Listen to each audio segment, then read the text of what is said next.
Hello everyone, good morning. সকাল হয়ে গেল।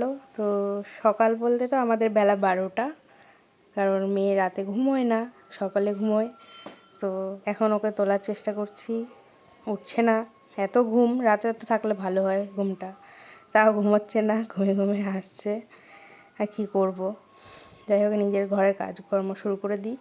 ওকে নিচে ঠাকুমার কাছে রেখে এসেছি, এবার সব চুটকি মেরে করে নিচ্ছি। চুটকি মেরাতে এগুলো হয় না। তারপরে ওকে স্নান করাবো, তেল মাখাবো। তেল মাখিয়ে দেখছি আবার মহারানী ঘুমিয়ে পড়েছে। তো ঘুমোক। তো ওর দাদা চলে এসছে ওর সাথে কথা বলার জন্য। ওর সাথে একটু কথা বলছে, বুনু ওঠ, সকাল হয়ে গেছে। তারপর একটু স্নান করে নিল। স্নান টান করে আবার একটু ক্রিম ট্রিম মাখিয়ে দেবো, দিয়ে খাইয়ে দাইয়ে আবার তাকে একটু ঘুম পাড়িয়ে দেবো। এই দেখো ঘুমিয়ে পড়েছে। তারপরে আমি নিজে একটু ফ্রেশ হব।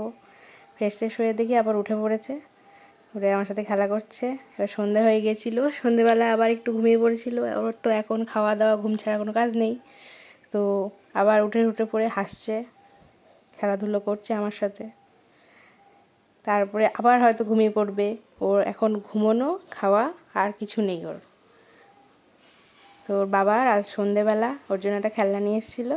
তো ওরা দেখছিল, একটুকু ভয় পায়নি, ওরা দেখে দেখে হাসছে। তো তারপরে সন্ধ্যার দিকে মেয়ের আবার খুব জ্বর চলে এসেছিলো হট করে।